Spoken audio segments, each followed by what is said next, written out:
It's not just all the police, but it's some of the police. Not all of them are bad, yeah? Na si nilisikia situation kubwa haitaji akili ndogo.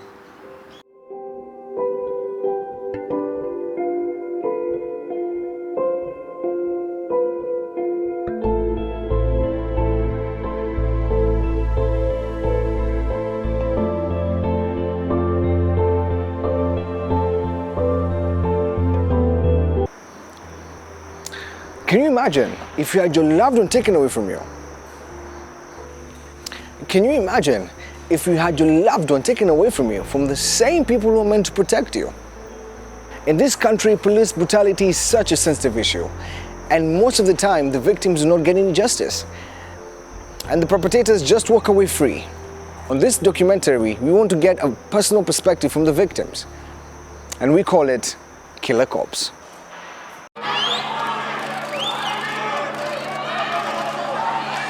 We embarked on a trip to Kibera, one of the largest slums in East and Central Africa, to meet one, Collins Onyango, a human activist, to help us break down police brutality further.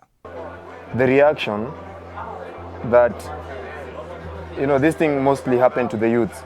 So it is either the reaction of the youth toward the police, or the police freaking out thinking that the youth would react otherwise to them. So another thing is, maybe if the police wanted something like chai, or they call it some sort of bribe or something. So if they're not given that, or maybe they're given something that they did not expect, a little, they would want to create some more either tension, or they exercise their powers wrongly. There may be no precise definitions according to law on those two, although provisions of the Prevention of Torture Act, the Criminal Procedure Code, and the National Coroner Services Act may be used to define them. There are also cases that have decided on these matters, and they have come to an understanding that police brutality would mean the excesses by police officers on individual citizens or a collection of citizens that may infringe on their rights. While extrajudicial killings would, if you may call them assassinations, murders, killings, executions, would then mean those killings committed by police officers on the behalf, purported or actual, of the state in the intention to curb crime and to further justice. We want to understand, why is there so much police brutality in Kibera, some of the cases in the area, and why justice is not served? Well, we've had a lot of cases within the area, and the victims really suffer. They have physical injuries, some of them suffer mentally, and I think the most pain goes to their families and their friends, those who are close to the victims. Yeah. You can realize that most of the times justice is not found to them, because some of the parents or relatives or friends fear to go ahead to sue these people because they're already in government, So they feel like there is nothing that will happen because they're in the government. Yeah.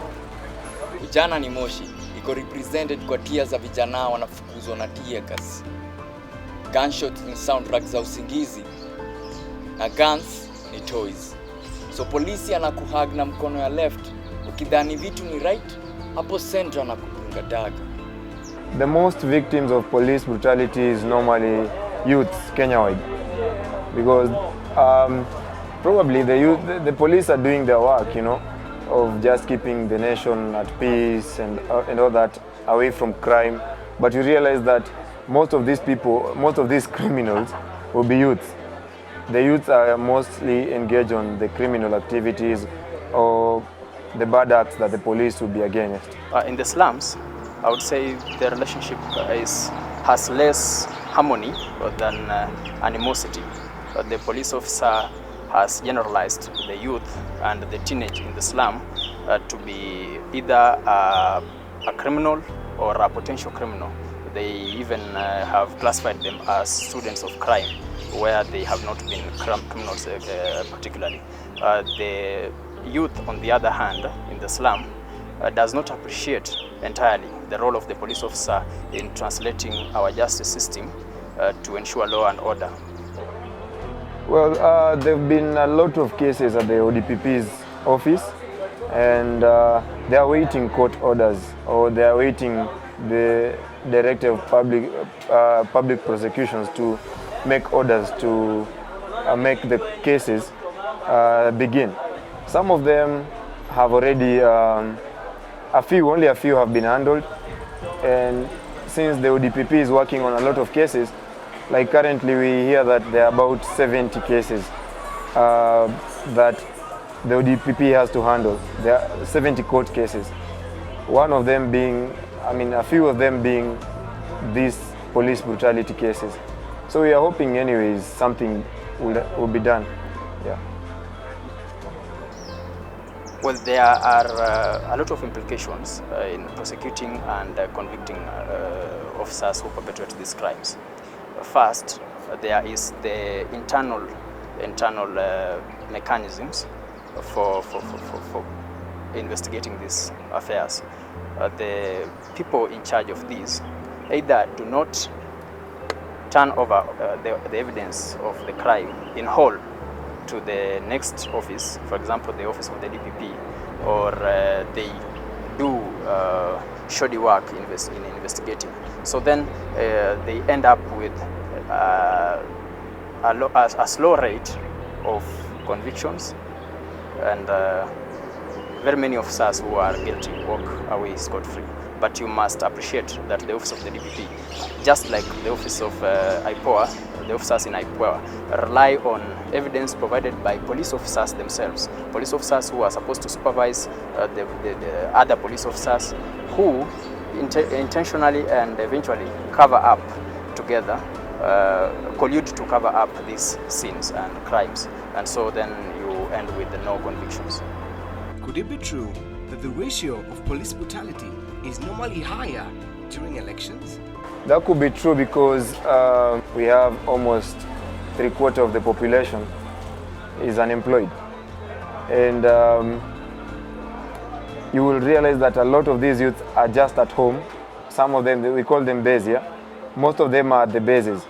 So it is easy for either a police or a politician to come and give them something small, or police to get them at the base and start harassing them because they think they are thieves. Maybe they're just there, they don't have jobs, but you need to meet your friends, you need to talk to your friends. Then you realize that in the process, a police officer will just come, try to do his work, they call it, then they harass some of them. As a human activist in Kibera, Collins, together with his organization, have come up with their way of dealing with the aftermath. Well, the current case in this region, we have the case of Carlton David Maina. He was one of our best youths around. He was an embodiment, and as you can see, or you can follow the story, he was one of the bright minds we were expecting to change the community. And he was in the process of changing the community, being with them, staying with them. Now, as a youth, we feel that we've lost one of the stems of the trees. And somehow we are crumbling to the ground. And it's not really okay. So we really need this matter to be taken seriously, and at the stem of the society, we need quick justice. A lot has been documented on these matters. There are enough statistics to show the causes, the rate at which these crimes happen, but there is more to it than has been recorded. It is, in my judgment, a matter of heritage, a heritage which we have received, we in the Kenyan general public and those in the police service, which we have received from a past, a history of the past. By this I mean the Moi era, where Kenya was made a police state, where the police could do anything with the citizen. Mwananchi mdogo but polisi mkubwa. So siku hizi tukienda kustrike tunaenda na crowds ndogo ya wanafunzi but troops kubwa ya polisi. Na labda hii change tunataka tutaipata tu mageuzi theater. Walisema polisi anafaa kuwa rafiki but rafiki ni adui. So tukisikia shots, si shots za cheers za Hennessy, comrade amedai na hajadai. Let's end police brutality.